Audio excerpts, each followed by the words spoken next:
자, 지금부터는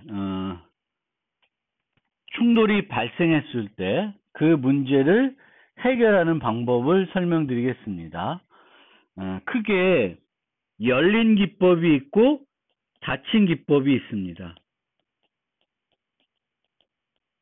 열린 기법은 오픈 어드레싱이라는 영어로 되는데, 열린 기법이라고 하는 것은 최초 해시값 위치가 아닌 곳에 저장하는 그런 방법이 되겠습니다. 닫힌 기법은 늘 그 주소에 저장하는 기법이 되겠습니다. 그러면 이렇게만 놓고 보면 얘가 더 훨씬 효과적이라고 생각할 수 있습니다. 근데 먼저 열린 기법에 대해서 살펴보겠습니다.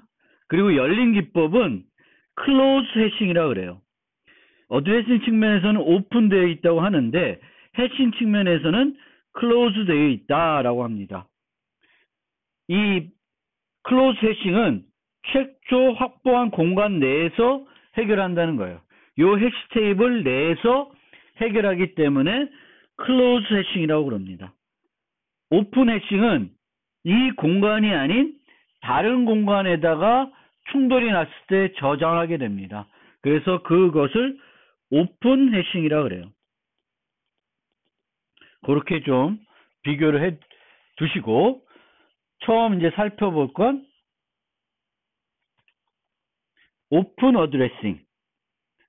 최초 해시값이 아닌 다른 곳에다 저장하는 방법이 되겠습니다.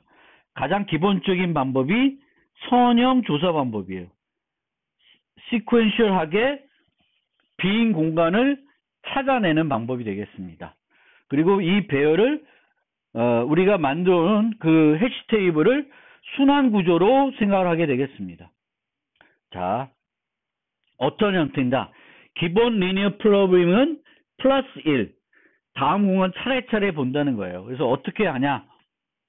자, 해시를 했는데 지금 요 파란색 부분만 비어 있고 노란색 부분들은 데이터가 들어 있는 것입니다.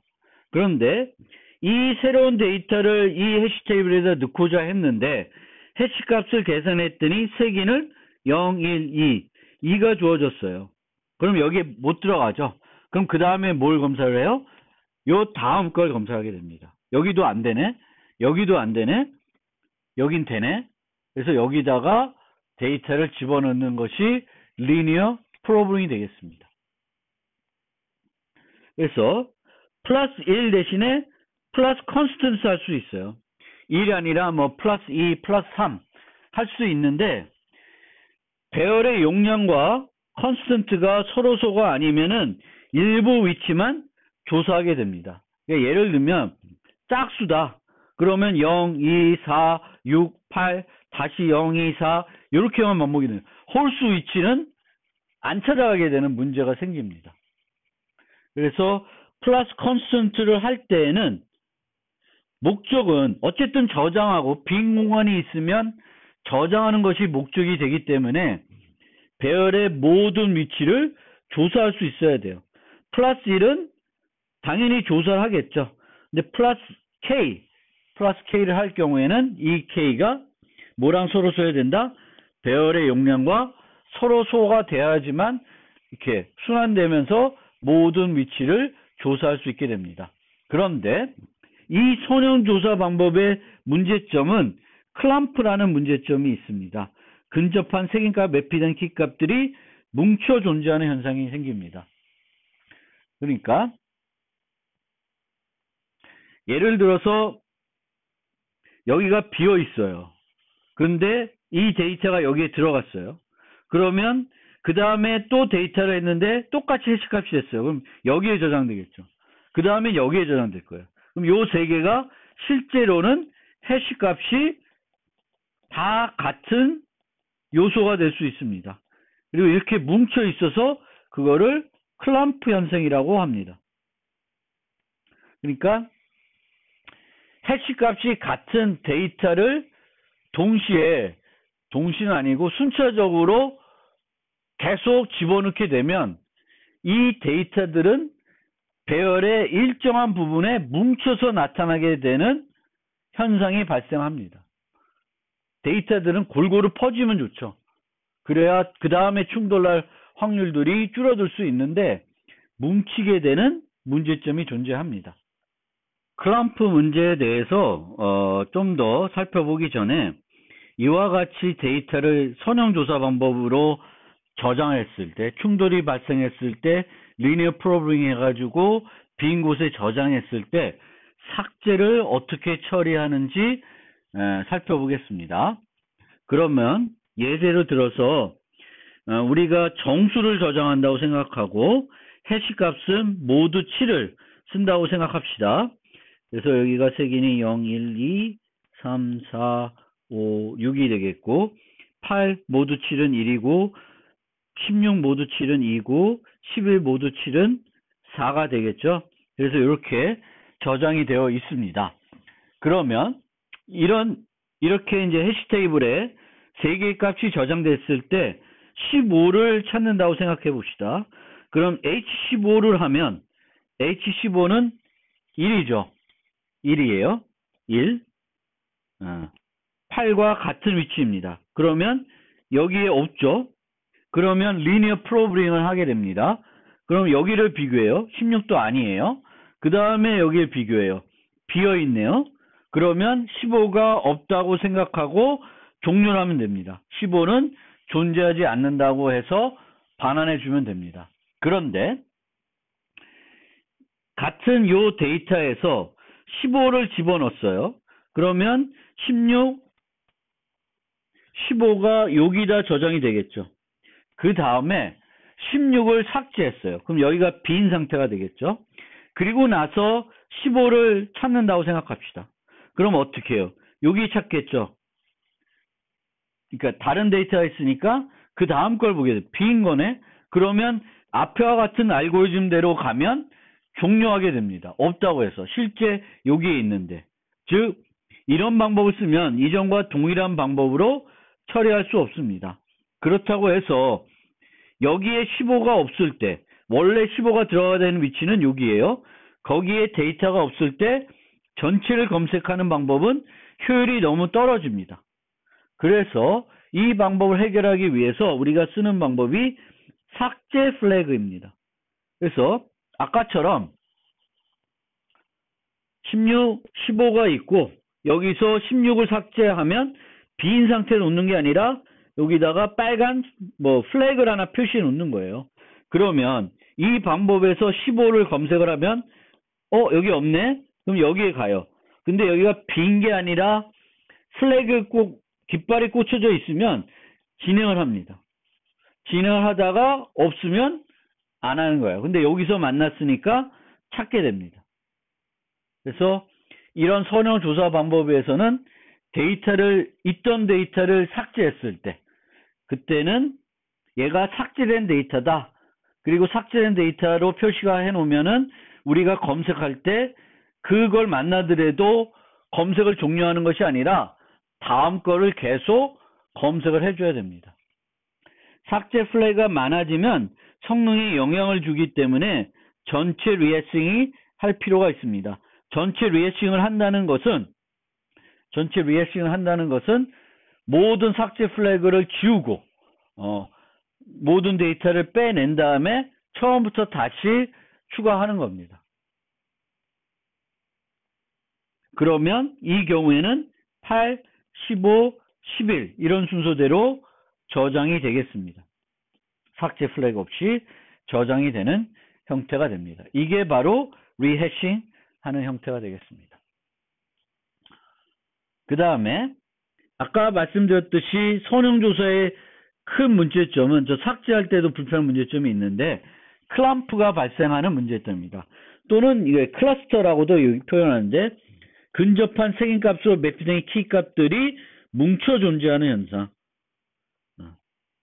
동네에 한쪽에 쏠려 있는 상태예요. 같은 키값들이. 그러니까 같은 해시값을 갖는 또 유사한 해시값을 갖는 데이터들이 뭉쳐서 나타나는 그런 문제점이 있습니다. 그런데 우리가 이렇게 5개의 빈 해시 테이블이 있을 때 특정 키 값을 특정 슬롯에 삽입할 확률은 얼마가 돼요? 5개 중에 하나에 삽입되겠죠? 그럼 20%가 됩니다. 그래서 여기에 하나 있다고 치고 4개가 비어 있을 때 여기에 특정 요소가 삽입될 확률은 20%가 아니에요. 16%도 아닙니다. 왜냐하면 여기로 키값이 매핑되는 애도 가겠지만 여기로 매핑되는 애도 여기에 집어넣을 확률이 있게 됩니다. 그러니까 HK가 0이어도 1이어도 1에 삽입이 됩니다. 그래서 데이터가 추가되면 추가될수록 특정 슬롯에 그 데이터가 추가될 확률을 높아지는 문제점이 있습니다. 또 다른 문제점은 뭐가 있냐면 다른 키로 해싱되었지만 같은 위치를 조사하게 되는 문제점도 있습니다. 그래서 플러스 3을 선형조사한다 라고 생각하면 얘를 기준으로 생각해 봅시다. 그럼 얘는 플러스 3이니까 여기를 보고 있고 여기를 보고 여기를 보게 되겠습니다. 그러니까 보는 순서가 그렇게 되는 거예요. 하나, 둘, 셋, 넷. 요 순서대로 찾게 되겠습니다. 그럼 얘 입장에서 여기로 매핑되는 애도 여기, 여기, 여기에 찾게 되게 되겠습니다. 즉 요로 매핑되는 애나 요로 매핑되는 애나 그 리니어 프로빙을 할 때 검색하게 되는 위치들이 동일해진다는 문제점도 있습니다. 이것을 프라이머리 클러스터링이라고 합니다. 서로 다른 해시가 매핑된 키가 선형조사 위치가 상당히 많이 공유되는 경우를 우리가 프라이머리 클러스터링이라는 현상이 발생한다. 별로 안 좋다. 이런 겁니다. 그러면 이런 문제들은 어떻게 좀 해소할 수 있을까요? 오픈 어드레싱 하더라도 이런 프라이머리 클러스터링, 클럼프 문제를 좀 더 효과적으로 해결할 수 있는 방법은 없을까? 해서 나온 방법이 랜덤 프로빙, 쿼드라틱 프로빙 등이 있습니다. 랜덤 프로빙은 이제 매번 어떤 규칙적으로 3, 6, 9나 플러스 3 하든 플러스 2 하든 플러스 1 하는 것이 아니라 랜덤한 위치들을 찾아가는 거예요. 근데 랜덤한 위치를 찾아가는 건 좋은데 어쨌든 해시 값도 해시 함수도 결정적이어야 되겠고 그 결정적으로 갔을 때 충돌이 났을 때 저장되는 위치를 찾아가는 그 방법도 결정적이어야 됩니다. 그래서 랜덤으로 하지만 그 랜덤한 시퀀스를 미리 정해놔야 돼요. 그래서 이 얘기를 들어서 전체가 m이면 1에서 m-1를 사전에 결정해 놓습니다. 10이면 이렇게 랜덤하게 4, 5, 7, 1, 6, 9, 8, 3, 2 이렇게 결정해 놓고 요 순서대로 검색을 하는 거예요. 그럼 예를 들면 여기에 매핑되는 애는 4, 5, 7, 1 여기로 검색을 하는 겁니다. 얘는 그러면 4, 5, 7, 1 여기를 검색하게 되는 겁니다. 이게 랜덤 프로그램입니다.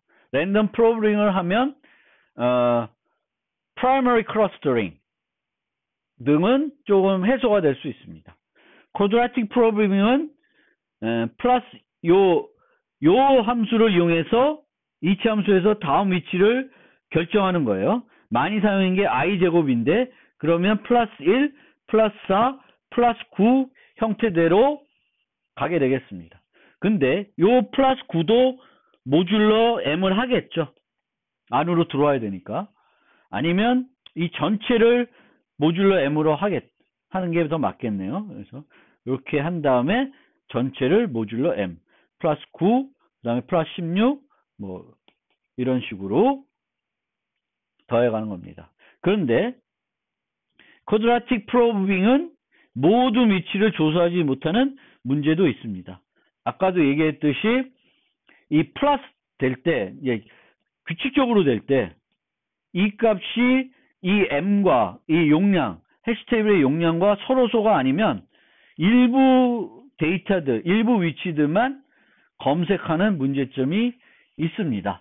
그리고 쿼드라틱 프로그래밍도 그걸 보장해 주지는 못해요. 모든 요소를 다 검색한다라는 걸 보장해 주지는 못합니다. 랜덤 조사나 이차함 조사나 모두 같은 위치에 있는 키에 대해서는 항상 같은 위치를 조사하게 되는 문제점도 있습니다. 그거를 secondary clustering이라고 그래요. 그러니까 두 가지 클러스터링 문제점을 제기하고 있죠. primary clustering, 그 다음에 secondary clustering. 그래서 primary는 뭐 플러스 3씩 하면 이렇게 요 두 애가 같은 데를 많이 검사한다는 거고, 이렇게 해서 바꿔주면 이렇게 한다고 치면 여기로 매핑되는 애는 늘 요걸 검사를 하는 거죠. 이것도 별로 바람직하지 않다라는 거예요. 그래서 세컨더리 클러스터링을 해결하기 위해서는 이중 해싱을 쓰게 됩니다. 이중 해싱을 쓸 수가 있습니다. 그러니까 해시 함수가 두 개가 되는 거예요. 그래서 최초 해시 함수, 그 다음에는 두 번째 해시 함수를 써서 계산하게 됩니다.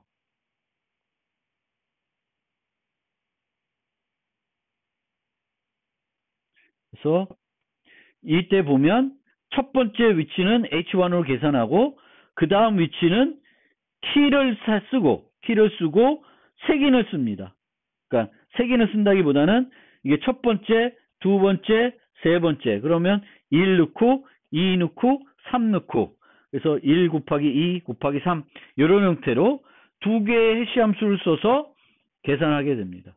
그래서 첫 번째로 간 위치에서 그 다음 위치를 갈 때는 요걸 이용해서 계산하게 됩니다. 0을 반환하지 않아야 되겠고 m과 서로 써야 됩니다. 그래서 보통 이런 식으로 만들기도 해요. 그래서 어쨌든 해시 함수를 두 개 써가지고 이제 이렇게 되면 H2는 또 키를 쓰죠. 키를 써요. 그러니까 처음에는 F를 썼고 망고를 했는데 해시 값이 똑같은 게 나왔는데 애플과 망고를 해시2에 놓으면은 또다시 똑같은 값 나오기가 쉽지 않겠죠. 다를 겁니다. 두 개 서로 다른 함수니까. 그래서 두 개의 다른 함수 써서 최초로 애플하고 망고가 똑같은 위치로 매핑이 돼도 그 다음에 리니어 프로빙, 선형 조사하는 위치는 달라지게 만드는 것이 이중 해싱 기법입니다. 그 다음에 닫힌 기법에 대해 설명드리겠습니다. 근데 실제적으로 이 방법 말고 다음에 설명드리는 이 방법을 가장 많이 사용한다고 생각하시면 되겠습니다. 앞서 제가 복잡하게 클럼프 문제 등을 말씀드렸지만 실제적인 응용에서는 이제 리니어 프로빙 방법으로 해싱 테이블을 구축하지는 않습니다. 그래서 닫힌 기법, 클로즈 해싱이라는 건, 클로즈 어드레싱이라는 건 이쪽으로 매핑이 되면 이 주소에 저장하는 거예요. 여기서도 일로 매핑이 되면 이 주소에 저장을 하는 겁니다. 그래서 클로즈 어드레싱이고, 오픈 해싱이라는 건 원래는 요것만이 해시 테이블이죠. 기본적으로는. 얘는 더 있는 거죠. 여기도 이렇게 더 있습니다. 그래서 버켓 방법은 하나의 해시 테이블, 요 테이블 하나가 하나만 데이터를 저장할 수 있는 게 아니라 여러 개를 저장할 수 있도록 만들어 놓는 거예요. 여기는 3개까지 저장할 수 있도록 해 놓는 거예요. 그러면 똑같은 값으로 매핑이 되는 애들은 여기다 다 저장하는 거죠. 근데 3개가 넘으면은 문제가 되죠. 근데 3개가 넘어가면 이 자체가 문제가 있는 거예요. 그거는 리니어 프로빙을 하든 이걸 하든 그 클로즈 어드레싱 하든 문제가 있는 겁니다. 그래서 버켓을 모두 사용하면 충돌 처리를 해야 됩니다. 공간 낭비도 문제가 있고요. 보통 이렇게 우리가 원하는 건 여기다가 저장되는 거죠. 여기에 많이 저장되어 있으면 별로 바람직한 게 아닙니다. 여기로 가서 다시 뭘 해야 돼요? 선형 검색을 해야 되죠. 그래서 버켓을 뭐 10개씩 그렇게는 절대 안 만들어요. 최소 2개나 아니면 3개 정도 이렇게 구성을 하게 됩니다. 또 다른 기법으로 별도 넘친 버킷을 사용할 수 있습니다. 이렇게 2개만 해놓고 그 다음에 여기에 따로 하나 넣어서 여기 오버플로우 버킷이라고 만들어 놓고 여기 집어넣고 여기 집어넣는데 또 일로 왔어요. 그럼 얘네들은 여기다 넣어놓습니다. 그럼 여기에도 없으면 여기에 대해서 시퀀셜 서치를 해야 되는 거예요. 물론 또 이 자체를 또다시 해시 테이블로 만들 수 있는데 그렇게는 만들지 않겠죠. 일반적으로는. 그래서 이렇게 만드는 게 이 버켓 방법이고, 더 많이 사용하는 방법은 separate chaining 방법입니다. 즉, 요 하나하나가 연결 구조로 만들어 버리는 거예요. 그러면 여기다 집어넣으면 이제 여기다가 연결 구조로 데이터들을 넣게 됩니다. 그러면 똑같은 그 해시 값으로 매핑되는 애는 요 연결 구조에 들어가 있게 되는 거죠. 근데 이게 길어지면 무슨 문제가 생기겠어요? 비용이 확 떨어지는 거예요.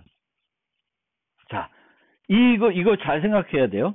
우리가 해싱하는 것은 O1을 제공하기 위한 거죠. O1을 제공하는데 리니어 프로그래밍 하게 되면 최악의 경우 ON이 될 수도 있어요. OM. 이 버켓만큼 다 검색을 해야 되는 거죠. 마찬가지로 이 닫힌 기법에서는 이제 여기까지 가서 이거 O1이죠. 그 다음에는 시퀀스 서치해야 돼요. 그럼 얘가 길이가 C이면은 OC 비용이 들 수 있습니다. OC 비용이. 그래서 가장 긴 체인의 길이가 C이면 최악의 경우에는 이 정도의 비용이 든다. 선형이 되는 거죠. 그래서 이 길이가 너무 길어지면 안 돼요. 보통은 2개. 2개가 맥시멈입니다. 2개보다 커지면 뭔가 문제가 있는 거예요. 그걸 어떻게 해결하냐는 건 좀 이따 말씀드리겠습니다. 그래서 이런 식으로 하는 것이 닫힌 기법입니다. 그리고 이 기법을 기본적으로 많이 사용한다. 일반적으로. 그러면 요약하는 의미에서 열린 기법과 닫힌 기법을 비교해 보겠습니다. 닫힌 방법을 많이 사용한다고는 말씀드렸습니다. 열린 방법의 경우 충돌이 발생하면 2가지 측면의 성능이 나빠집니다. 빈 곳을 찾기 위한 비용이 소요되죠. 리니어하게 또는 어떤 방법을 써든 계속 찾아야 됩니다. 닫힌 방법은 삽입 비용은 항상 상수입니다. 즉 여기에 집어넣는 비용은 푸시 프론트 하면 되죠. 그러니까 해시한 다음에 그냥 이 리스트에 푸시 프론트 하게 하면 돼요. 푸시 프론트만 하면은 들어가 버리니까 O1에 항상 삽입은 할 수 있어요. 그런데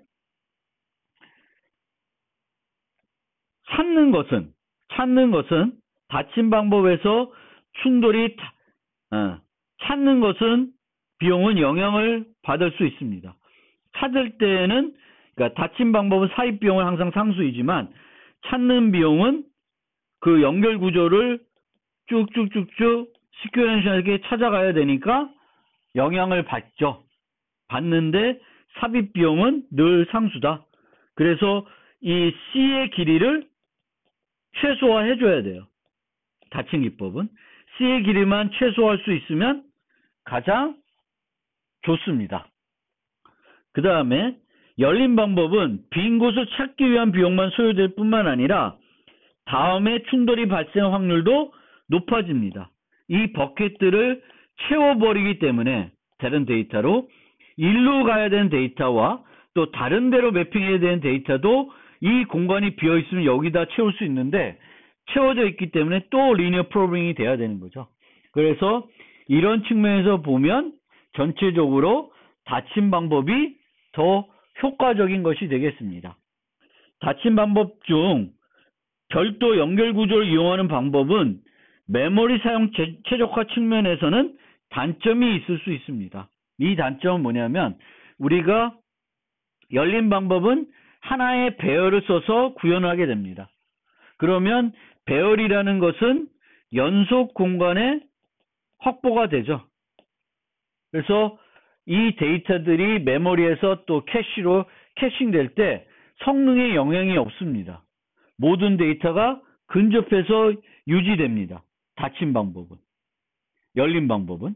근데 닫힌 방법은 여기서 연결 구조로 이런 식으로 막 연결이 되어 있기 때문에 얘는 연속 공간이더라 하더라도 얘네들은 막 여기저기 흩어져 있겠죠. 그래서 캐싱하기가 어렵게지는 그런 단점은 있습니다. 그리고 이론적으로 열린 방법은 M에 의해 저장되는 키값의 개수가 제한되지만 닫힌 방법은 이 M과는 무관하게 이쪽으로 계속 늘릴 수는 있죠. 늘리지는 않겠지만 무한정 늘리지는 않겠지만 이제 문제점 그 저장되는 개수에는 제한이 없다. 이제 이렇게 이해를 해주시면 좋겠고 마지막으로 쿠쿠 해싱이라는 걸 한 가지 소개하겠습니다. 얘는 두 개의 해시함수를 쓰는데 테이블을 두 개 쓰는 거예요. 테이블을 두 개 써서 처리합니다. 그럼 예제를 통해서 보면 첫 번째로는 H1을 써서 요 테이블에다 넣으려고 그래요. 그럼 insert O 하면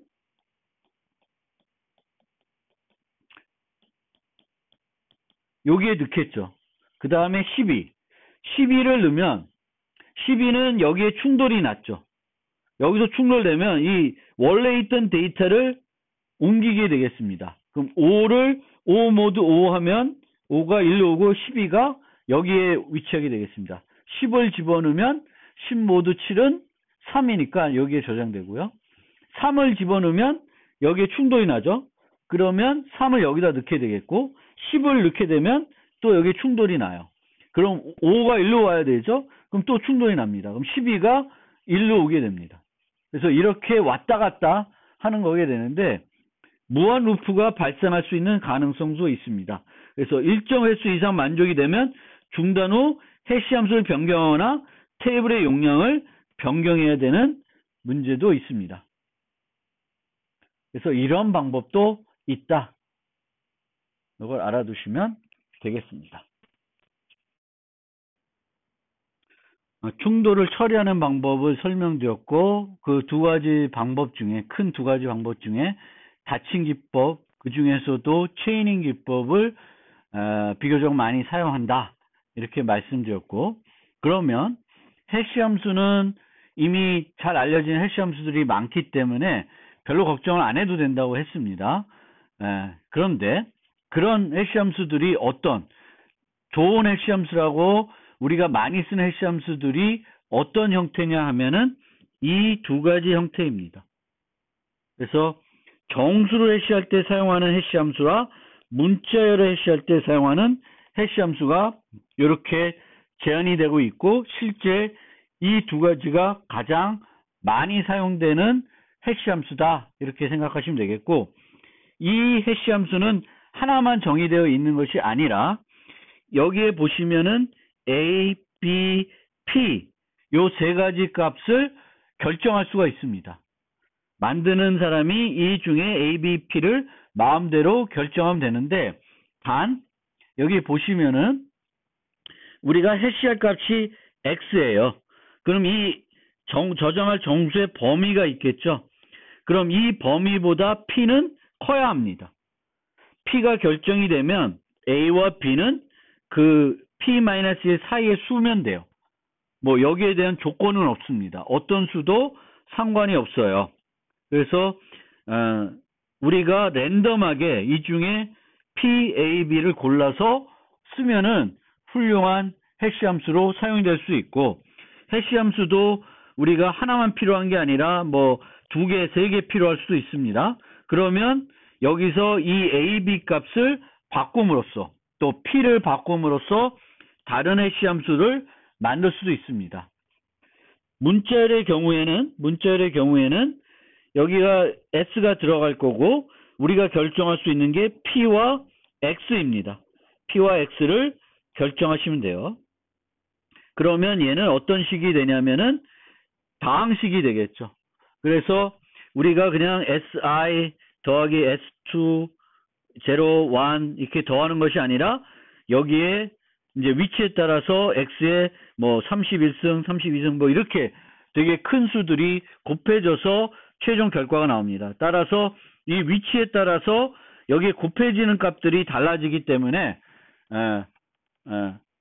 애플과 뭐 이거를 거꾸로 한 이런 값들이 전혀 다른 값들이 나오게 되겠습니다. 그리고 실제 자바에 보면은 문자를 해시하는 그 해시 함수가 이렇게 구성이 되어 있습니다. 이렇게 구성이 되어 있고 여기서 X를 랜덤하게 결정한 게 아니라 늘 32를 써요. 그리고 무슨 이유인지 제가 정확히는 모르겠지만 요 P를 사용하고 있지는 않습니다. 다 그냥 더하기만 하고 있어요. 다 더해서 쓰고 있다. 보통은 이렇게 해싱을 하게 되면 해시 함수는 이제 이 독특한 P 범위에 있는 값을 주겠죠. 모두 P니까 이 0에서 P-1 사이에 있는 값을 주게 됩니다. 그러면 이 값을 우리가 해시 테이블에 저장하려고 그러면 다시 모듈러 M을 해야 되는데 이 모듈러 M을 할 때 그냥 이 값을 모듈러 M 하기보다는 다시 이 값을 여기에 넣어주시면 돼요. 이 해시 함수에 넣어서 만들어내는 것이 충돌을 최소화하는 방법이 되겠습니다. 그러면은 이때 보시면은 X의 범위가 P의 범위가 될 테니까 해시 함수에 쓰는 이 P보다 인티저에 쓰는 이 P가 더 커야 됩니다. 그렇게만 만들어 주시면 되겠습니다. 실제 우리가 해시 함수를 만들어야 된다. 그러면 얘를 이용해서 만드시면 돼요. 실제 우리가 만드는 예제 코드에 제가 랜덤하게 요 A, B, P 값들을 구해서 만들었습니다. 그래서 이 함수는 이게 집합이잖아요. 이 집합에서 우리가 랜덤하게 해시 함수를 끄집어내서 사용하면 된다. 사용하다가 바꾸고 싶으면 바꿀 수도 있겠죠. 그래서 해시 함수는 이렇게 계산이 된다. 그 다음에 이제 해시 테이블의 용량은 결론적으로 말씀드리면 이렇게 잡으시면 돼요. 이렇게. 즉 내가 n개를 저장할 거면 n보다는 1.3배 큰 값을 잡는 것이 가장 효과적이다. 그거보다 더 크게 잡아도 되고요. 그보다 적게 잡으면 성능은 별로 안 좋아질 것입니다. 그러면 해시태그 용량에 대해서 좀 더 자세히 살펴보면 용량이 클수록, 즉 이 용량이라는 것은 내가 저장하고자 하는 데이터의 개수보다 클수록 충돌이 발생 가능성이 낮아지지만 반대로 낭비되는 공간은 증가가 됩니다. 그래서 적절한 크기로 우리가 잡고 싶을 텐데 그때 어떻게 잡으면 된다? 이렇게 잡으시면 된다라는 거고요. 실제적으로 수학적으로 좀 분석을 해보면 해시 테이블 크기가 m이고 여기에 n개의 값이 저장됐을 때 충돌이 발생할 확률을 우리가 계산할 수 있습니다. 이때 우리가 이 가정하는 n개는 랜덤한 n개죠. 랜덤하게 n개를 집어넣게 되면 이 각각이 특정한 슬롯에 삽입된 확률이 모두 같다고 가정을 합니다. 그러니까 적절하게 분포되어 있는 거죠. 한쪽으로 쏠린 애들만 집어넣게 되면 충돌이 많이 발생하겠죠. 그런 애들이 아니라 랜덤하게 n개를 집어넣었을 때 충돌이 발생할 확률을 구해보면 구할 수가 있고요. 그 수학을 여기서 제가 주저리 설명드리진 않겠습니다. 확률을 잘 하신 분은 실제 구해보실 수도 있을 거예요. 그래서 이 확률은 실제 1에서 모두 n개가 서로 다른 슬롯에 포함된 확률을 빼면 되고 이 자체는 어렵지 않습니다.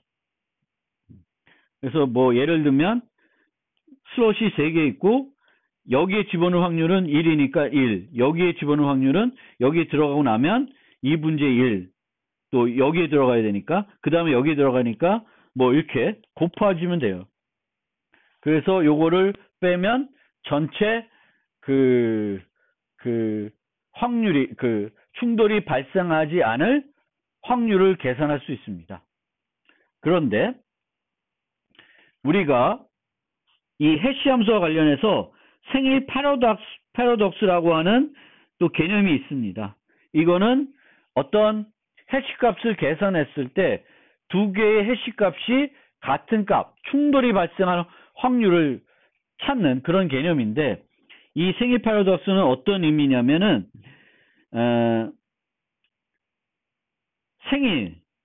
생일은 365일 중 하나겠죠.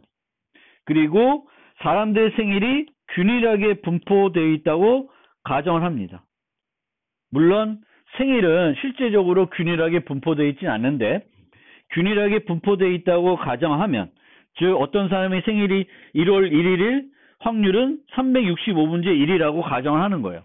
그럼 이 확률이 맞다라고 치면 그렇게 했을 때 몇 명이 모이면은 몇 명을 우리가 갖고 오면은 이 중에 생일이 같은 사람이 있을 확률이 50%보다 높아지냐 하면은 23명만 있으면 50%가 돼요. 이 중에 같은 사람이 있을 확률이.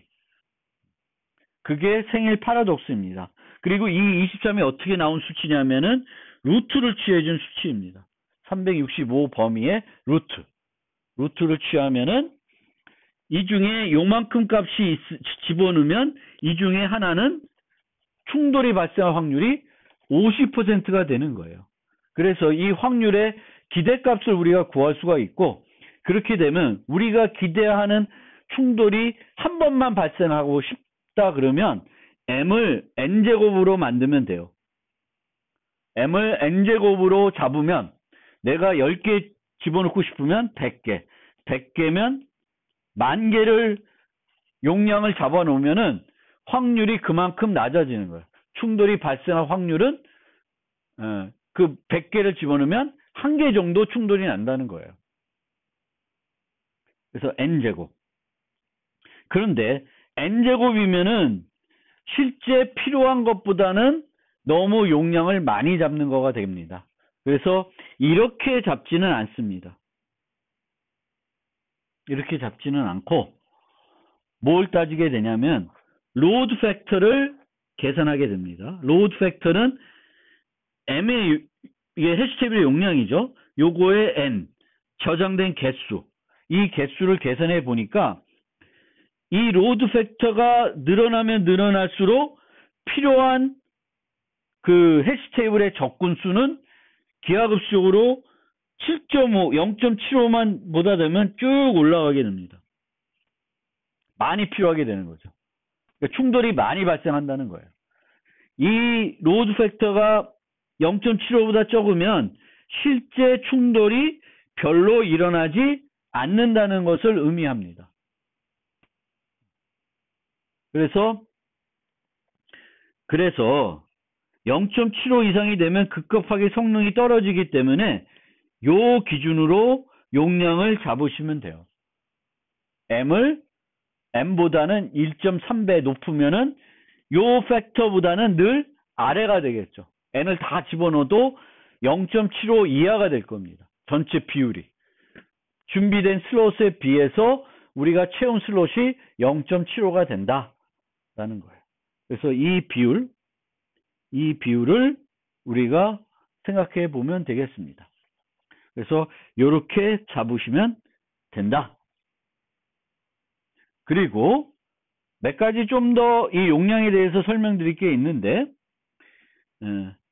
앞서 말씀드렸듯이 상수 C를 더할 때 선형조사 방법에서는 C와 M이 서로 써야 되는데, 어쨌든 최종적으로는 A와 그 색인값과 계산된 해시값과 M을 모듈러 해가지고 최종 색인값을 구하게 됩니다. 그런데 이때 A와 M이 공약수를 가지게 되면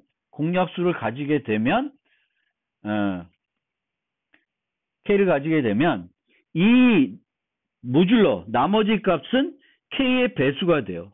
그래서 이것들을 M이 4일 때 모듈러 해보면 요 값밖에 안 나오는 거예요. 7로 모듈러 하면은 달라지죠. 5로 하면 0밖에 안 나와요. 따라서 이 값과 M은 서로 써야지만 좋다라는 거예요. 해시값과 M이 공약수를 가지면 좋지 않다라는 거예요. 그러면 해시값과 M이 여기에 계산된 요 값이 M과 서로소가 돼야 되겠죠. 그러려면은 가장 좋은 것은 M을 뭘로 만들면 돼요? 소수로 만들면 좋습니다. 소수로 만들면은 이 값과 이 값이 서로소가 되겠죠.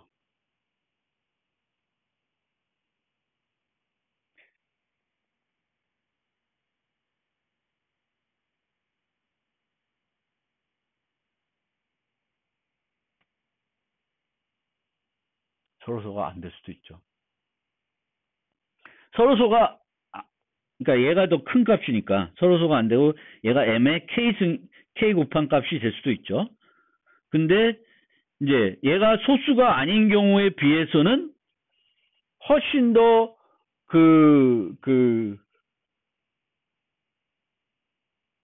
공통 약수를 가질 확률이 많아지는 거죠. 그래서 M을 소수로 결정하는 게 가장 효과적이다. 해시값과 M이 공약수를 가지지 않으면 좋은데 M을 소수로 선택하는, 그러니까 M을 소수로 선택을 하더라도 해시값과 공약수는 가질 수 있습니다. 왜냐하면 해시값이 M보다 크니까 여기서 보시면 크죠. 얘 범위가 더 큽니다. 이 범위가 더 클 테니까 그 공약수를 가질 수밖에 없는데, 그래도 가장 효과적인 값을 만들려면은 M을 소수로 만들면 좋습니다. 그래서 가장 좋은 경우에는 사전에 얼마나 많은 데이터를 알고 있으면 M을 이렇게 만들고 소수를 M으로 요 1.3M보다 큰 소수 M을 선택하시면 가장 효과적이 되겠습니다. 또 사전에 입력되는 데이터의 분포를 알면 그것에 좀 더 적합한 해시 함수를 선택할 수도 있습니다. 근데 이것은 앞서 보여드렸던 그 해시 함수를 사용하면 큰 문제는 없습니다. 그리고 만약에 내가 이게 예측이 안 된다. 그러면 한 가지 방법은 넉넉하게 잡는 거죠. 넉넉하게 잡는 방법이 있고, 넉넉하게 잡았을 때는 용량 낭비가 생길 수가 있죠. 그런데 잘 모르면 충분히 잡아 놓습니다. 근데 그거보다 더 많이 필요하게 되면 뭘 할 수 있냐면 동적 해시 테이블 기법을 쓸 수 있습니다. 동적 해시 테이블 기법은 동적 배열처럼 5개를 잡아놨다가 10개를 잡아서 옮기는 거죠. 근데 이거 옮길 때는 옛날 그 리스트를 동적 배열로 할 때는 요 데이터를 이렇게 복사하면 됐죠. 그런데 해시 테이블에서는 그렇게 되는 것이 아니라 여기에 저장되어 있는 각 값의 해시 값을 새로 계산해서 다시 새로 추가해야 돼요. 전체 리해싱이 필요합니다. 이게 비용이 만만치가 않죠. 그래서 요거를 잘 감안해야 되겠습니다. 그래서 이 해시 함수는 성능이 O 아닌데 우리가 얘기할 때 실제 여기에서 생략된 게 뭐예요? 해시 함수를 계산하는 비용도 생략되어 있고 그 다음에 충돌 처리 때문에 추가되는 비용도 생략되어 있는 거예요. 그래서 해시 테이블을 효과적으로 사용하기 위해서는 M을 충분히 큰 크기를 잡아서 사용을 해야 되겠고 적절한 해시 함수를 써야 돼요. 그래야지만 우리가 평균 O1이 소요된다고 말할 수가 있습니다.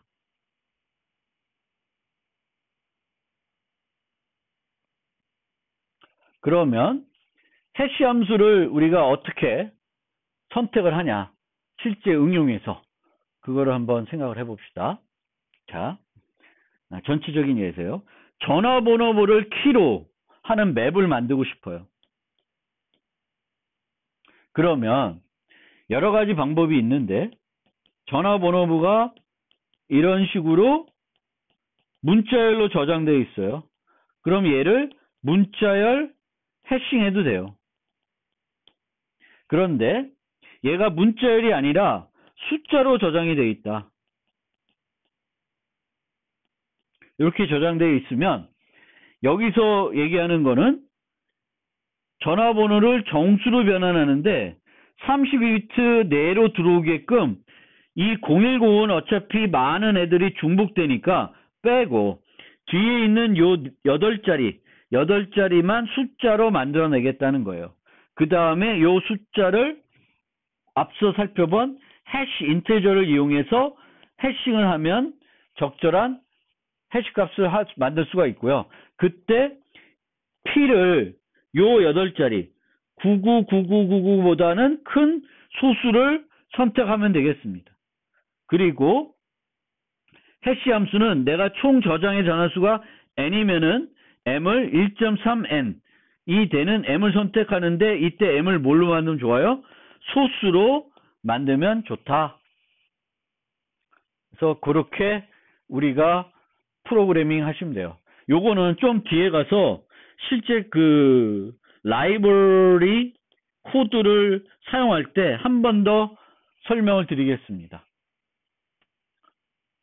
그리고 구현을 할 때 연결 구조는 이런 식으로 만들어서 이렇게 가는데 여기에 null ptr 포인터로 만들어서 이렇게 연결하게끔 만들 수가 있고요. 버켓 방식은 배열인데 이 배열에는 데이터와 뭐가 들어가야 되냐면 요 값이 들어가야 돼요.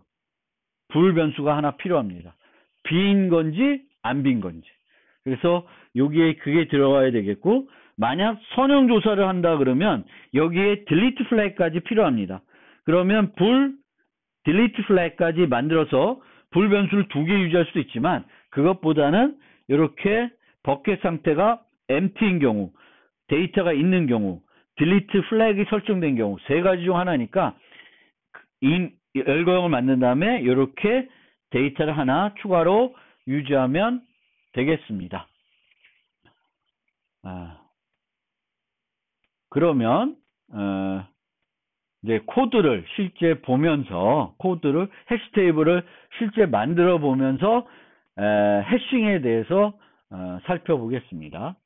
그리고 이제 남은 슬라이드는 다시 그 설명을 드린 다음에 다시 와서 설명을 드리겠습니다.